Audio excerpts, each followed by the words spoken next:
Hello, everyone. Welcome to Looking to the East. Appreciate you tuning in to this program. I have a very interesting show this week. We're going to be talking about sport. The title of this show is How Two Countries Are Divided by the Same Sport. I'm borrowing from George Bernard Shaw on that, Two Countries Divided by a Single Language. So baseball is very popular in Japan, and of course, it's very popular in the United States. So we're going to talk about how baseball is played in Japan and the exchange that occurs between the leagues, because we often have Japanese players going to the United States, like Ichiro, and many players coming here to Japan, foreign players from all over the world. We're very, very fortunate to have as our special guest this morning, Japan time, in the afternoon, your time in Hawaii, Jim Allen. Jim has been in Japan since 1984. Correct me, Jim, if I misstate anything. No. And he has focused on baseball throughout those years, originally working for the Yomiuri newspaper, which is the most popular newspaper here, and then has gone on to other pursuits, all focusing on baseball. So he is one of the gurus of baseball in the English language speaking and Japanese speaking world too. Jim, I only know the English language side. So we're very fortunate to have him here. Those of you that are watching this and are impressed, he has his own website and you can subscribe to that. So jballallen.com is his website. He also is involved with a weekly podcast called Japanese Baseball Weekly with John Gibson. That's his partner in crime on that one. So Jim, thank you so much. Did I miss anything in the introduction there? I didn't start out with the Yomiuri. I was an English teacher in Japan for Oh, 13 as years. many foreigners in Japan are, they started Yeah. with English I came here teaching. as an English teacher and did that for 13 years. Oh, And while I was an English teacher, I had a good gig that allowed me to write. And I was started writing analytic guides to English language analytic guides to Japanese baseball. And oh, okay. published the first one in 1994 and did 4 of those. And then I got hired by Yomiuri. So you were doing data analysis of Yeah, Japanese baseball. right. So in the Bill James tradition, that Yeah, exactly. It was oh, kind of okay. it was a Bill James knockoff. I Ah, try to glorify it as more than that, but it pretty much was that. okay. Was there anybody else at that time looking at baseball from a data perspective in Japan? I can't say there wasn't because I know there were, but we were a pretty quiet lot. Okay. All right. And but subsequent to that, you had a column writing for the English version of the Yomiuri Yeah, newspaper, and now are also you're publishing as well, in addition to your own web activity and so forth. So right. My day job. okay, all right. So let's talk about baseball. And I have to admit to people who are viewing, Jim and I are both from the Bay Area, and so we're San Francisco Giants fan. I forgot to bring my hat. If I was at home right now, I'd actually be wearing my Giants cap, which is tough to wear in Japan because it looks like a Yomiuri Giants cap a little bit. So Oh my. people think I'm a Yomiuri Giants fan, which I'm not. I've had that. Yeah. Yeah. So, but anyway, we both grew up in America, and I don't know about you, Jim, but when I was young, I had pictures of Willie Mays and Juan Marichal, and on my room, I had them plastered all over. I would go to Wow. Candlestick periodically with my grandfather. So, grew to love baseball at an early age. But Mhm. now, as with you, I've lived in Japan a long time and have grown to love the sport here. So let's talk about baseball in the United States and baseball in Japan. How would you describe baseball in Japan for those viewers that I think primarily understand baseball within the US context? The game is instantly recognizable as baseball. Uh, the tactics vary.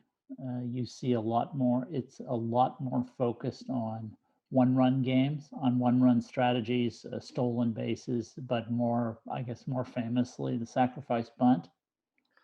Wow. Yeah, that is used a lot here in Japan. So that's the playing side of it. The other side is that you'll see, I guess, is the stadium experience, which is radically different. Instead of the scoreboard telling people to make noise, they pretty much need the scoreboard to tell people to be quiet. because the home and visiting teams have fans who are have dedicated fans who have dedicated themselves to cheering for their team and traveling to the games, and they bring their uh, trumpets and drums and flags, and they have organized chants for every player and for certain for I'm not an aficionado of the Oendon culture, so Mm, I can't really speak to the intricacies of it like some of my friends can. But mm, they'll have of course, a team song mhm. that they'll sing during often before after wins and after they score runs and during the seventh inning stretch Right.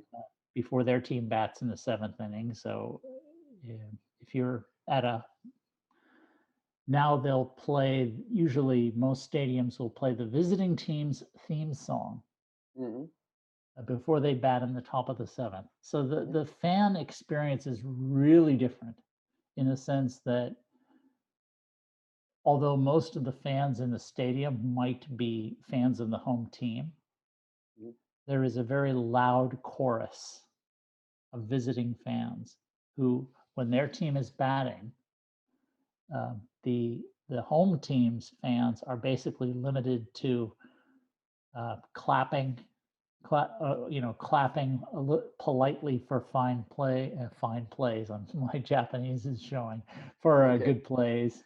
Right. And the defensive team essentially is not permitted to have organized cheering. Oh, I didn't realize that that was actually a rule. I've noticed Well, it's that not a that was a rule. it's just It's not politeness maybe? technically a rule, right? But it's an etiquette. So Got one it. time, uh, 20 years ago or so, or 20, I'm going to date 25 years ago, I guess, Ichiro Suzuki was playing for the Oryx Blue Wave, Mhm, and they were playing at the Cebu Lions out here in the western suburbs of Tokyo. mhm, And there was a violation of the etiquette. I don't mm, remember who it was. Perhaps the Oryx fans started chanting, doing an Ichiro chant after he made a good play in the field. mhm, And the Cebu Lions cheering section got offended mhm. and they started interrupting them because they've I got s all music and so on. So it's oh, there are rules. And when the Rock 10 Eagles came into the league in 2005, their mhm. fans didn't know the rules either. Oh, they were new oh, really? They were new to Yeah, so baseball. they had more of an Oh, American style. They just cheered whenever the Eagles did something good, right. which isn't really permitted. You're only supposed to cheer. Well, I mean, of course, everybody cheers. Wow. I mean, there's no organized cheering when your team does something well in the field. Right. Yeah. They'll have the shave and haircuts 2 bits, sometimes for strikeouts and for Mhm, the end of the inning. But no, they keep it they keep it toned down. But the Eagles were full on mm, for the first year, and then at second year I guess they had a cheering section summit or something. right. The other 11 teams took them to task and told them to Mhm. hold their water and act normal. Right. Yeah, for those of you that are new to Japanese baseball, there are 2 leagues here. I guess like in America, the National League and the American League, but there's only 6 teams in each league, so it's not quite as there's not quite as many teams, and there's rivalries between these teams, and then they have a Japan series at the end. How about the style of play, Jim? Oftentimes we use these catchphrases to describe differences, and I don't know if you agree with this or not, but um, Japanese baseball is often called from a American perspective small ball, Hmm. more strategic, like you mentioned, bunting, more of one run orientation, whereas American teams always, my sense is, especially nowadays, Hmm. with the batting strategies, you get the ball up in the air and the launch angle, is to try and in any one inning score as many runs as possible. So do you think that is that a fair description of maybe a difference between the two styles of baseball in the United States and Japan? I think so. I think the sacrifice. One of the things about Japan is that while the game changes here, Hmm. just like it changes in the States. It tends to change very slowly. Uh, Okay.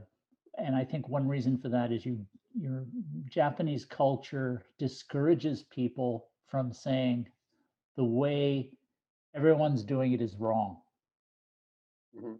You know, Trevor Bauer, even though he talked about playing in Japan and the States, and he came to Japan over the winter to work with some pitchers for one of the Oh, teams. I didn't know he's here. I've been following him a lot lately. His Yeah, he was working with Oryx Buffalo's pitchers, I think, in the Oh, winter. really? Oh, how Yeah, interesting. and uh, the thing is that to have somebody come out and say, "Well, what you're all doing is wrong," Uh, is not considered is tends to be more trouble than it's worth in Japan. Managers who say that tend to get fired. So the there has to be sort of a tongue-in-cheek sort of like technical or diplomatic way to say we're doing things differently, Right, but you can never say the old way was wrong. So the right. game tends to drag on, changes tend to drag on quite a bit. But yes, so the sacrifice bunting was is a big deal, and it's one of my big things is that they people talk about Japan about tradition.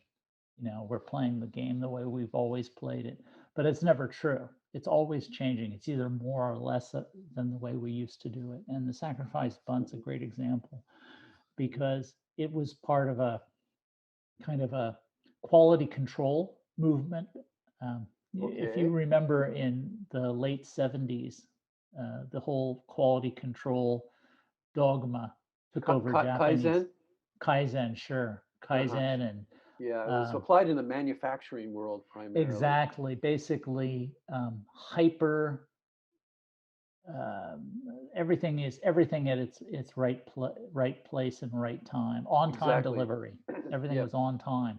Everything was done in a certain way, and that was sort of a Japan mantra, and it was applied to baseball by some of the old guys Oh, who really? used history as sort of saying this is we have to go back to the way the game used to be, but what they had a whole different agenda, Hmm. but they used the past as a lever to change the game the way they wanted it. Uh, Yeah, I yeah, I work in a Japanese university and I hear that a lot there too.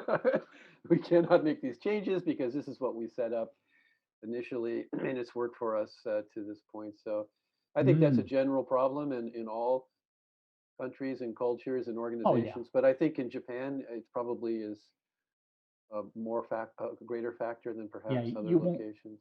You won't see something like the launch angle revolution taking place over the span of about 4 years in America.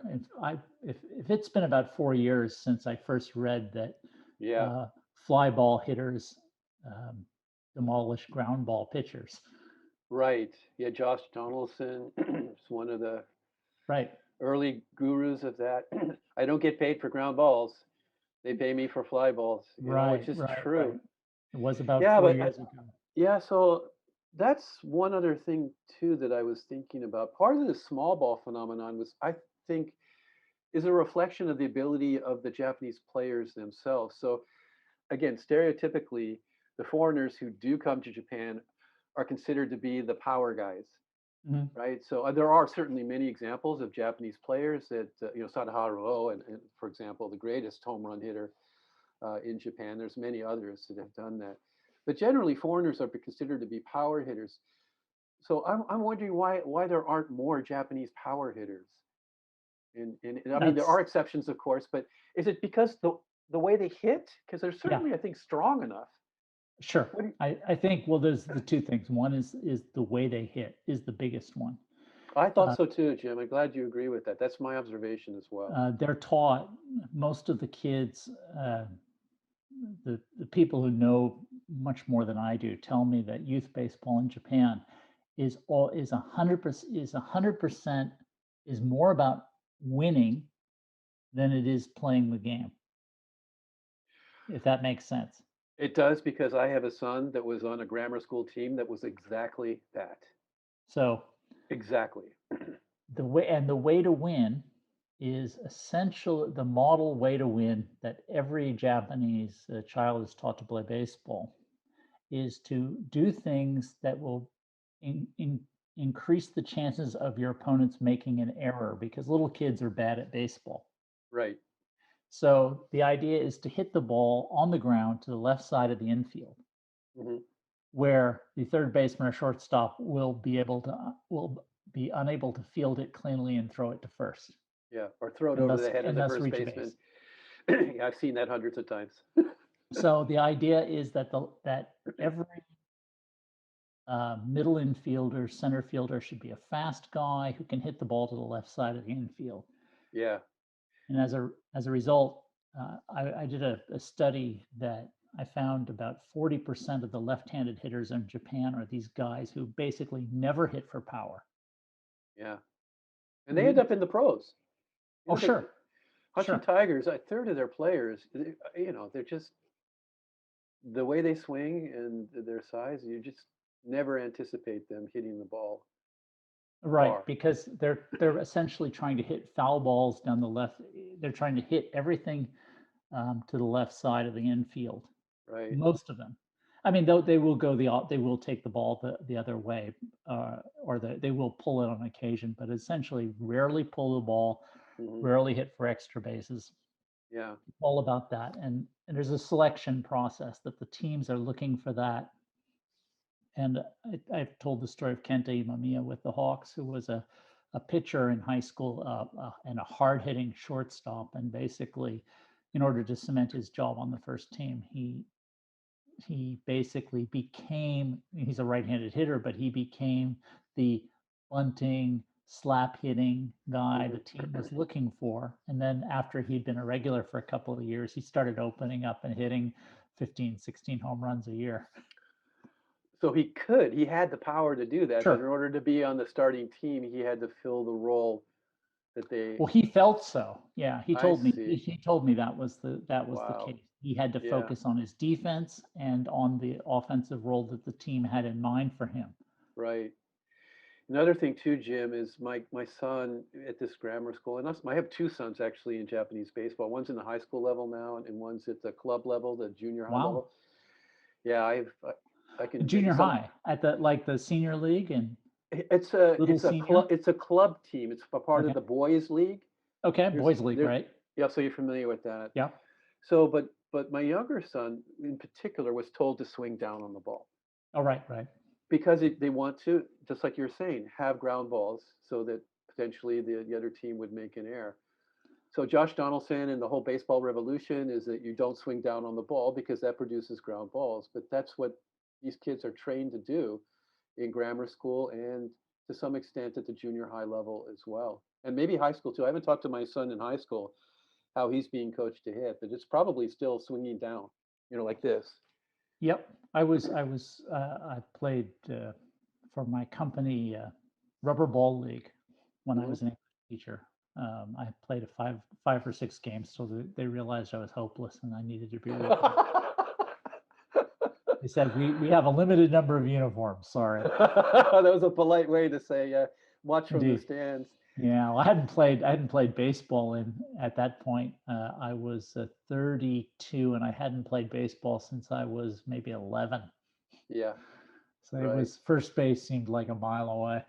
Anyway, so the whole point was a level swing is the one that beats down on the ball. Yeah. Correct. I have to ask, does your wife is she in the bento making club for Uh, the Are, she has the assignment at least twice a month to be the manager of all the mothers. I oh my. volunteer, I quote in quotes volunteer 2 or 3 times sometimes. And, if I don't go more than that, then I get kind of the sidelong looks from the other fathers.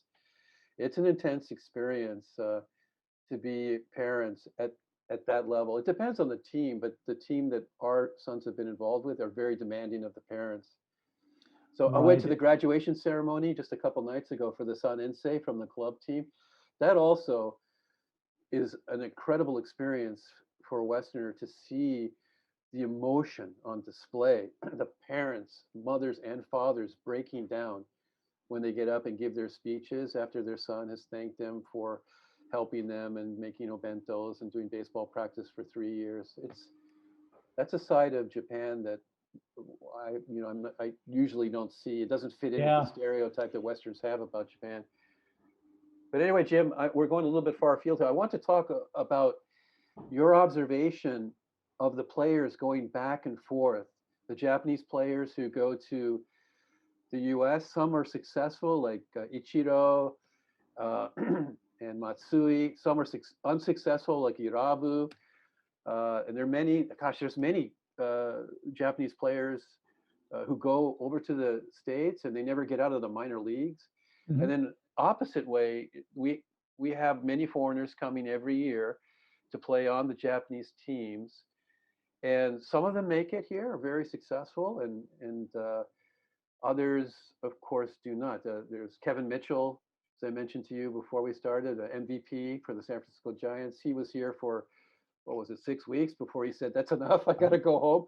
Yep. And Gabe Kapler, who is now the coach of the San Francisco Giants, he Right. only played for the Yomiuri Giants. I think it was a month or so, and A couple of months. Yeah, he was was it gone a by couple of the. months, and he Yeah, decided he to was go pretty home. much finished by May. Yeah. So since I'm a management professor, I look at this in terms of cultural adaptation. I don't know if you agree with that or not, but can you characterize what makes the foreigners successful here, the ones that do make Oh, yeah. I mean, a real broad generalization is that people who come, people who are willing to embrace the fact that Japan is different and they're going to do things differently and you're going to see things you're not used to, they tend to do well because they tend to adjust to they tend to accept the pitfalls more graciously, and I should say more positively. mm, They see it as part of the learning experience. Whereas there are a group of players who come who think, well, I was successful in the highest level baseball in the world, so I'm going to eat up Japanese baseball, and you know that, and kind of like I Trevor Bauer did with Ortiz? I'm going to show you the right way to do things. well, no, I don't mean that way, but Oh, okay. I mean, there's so many examples of guys coming here who are major league veterans who basically didn't succeed here because the game is baseball is very hard, Mm, and you can't do it half-hearted. Gabe Kapler said that he was looking to improve his skills against you take advantage of the variety of the game that you don't see in America, mm. to sharpen all his broaden his baseball knowledge, but he was always from day one planning to go back to the States. And he said he lacked the commitment to actually succeed in Japan. Okay, so in his case, it was more of a personal matter, and That's very common. I mean, the idea that I'm coming here to learn something and I'm going to use it in the States is very common mhm, now. mhm, But in order to succeed, you also have to have the plan not only to learn here, but to succeed here. yeah, Because if you're not, if you're still looking back at the States and thinking, well, this play over there, and what do I need to do for the States? I think you're going to be lost. But there's 100 reasons why. Every player is a different story about why they succeed, but most of them say uh, versions of you have to embrace Japanese baseball for what it is, and not right, worry about what it isn't. right. The statistics for expat assignments in the business world are still quite poor in terms of success. Hmm. Many foreigners, I mean Europeans and Americans, get placed in Asia, and some of them after 6 or 9 months just said, "I've had enough." It's The failure rate is still quite high. I wonder if the team, since they recognize that oftentimes there's these misses, if they somehow screen the players and try and examine them for the characteristic that you're talking about, the kind of openness to new circumstances and new situations and the willingness to be flexible and adaptable, if they can somehow screen for that. I wonder if they're at that level. Have you heard of that at all? Oh yeah, yeah. Oh, Often they do. Oh, yeah, one of the Greg LaRocca, who was a scout for the Oryx Buffaloes, told me that he has red flags if when he's scouting a player, if the player, um, a couple of scouts have told me they watch how players react to adversity in the States when they're hmm watching them in the minors. If they can't stop drawing with an umpire over borderline decisions, if they are pouting and screaming, those are all red flags for them. hmm They watched the guy's demeanor, and uh, one of the scouts for the Hiroshima Carp told me that uh, his team's goal is to sign guys who are good citizens. Okay. So that goes with part of it is not only being able to play baseball, but also to fit into what Japanese baseball expects from them. All right. So they're aware of that and they look for that I in would say players. most of the teams are. The teams who have been less successful at importing players, like the Yomiuri Giants, have been more awed by people's numbers Okay. than their maybe their as the scouts say, as their makeup. Yeah. Interesting. Okay. Yeah, we're running. I knew this would go by in a flash, Jim. So, but the last question I have for you, we have this thing in America called the World Series, Mhm. and it's well, there's Canadian team, but Correct. basically, yeah.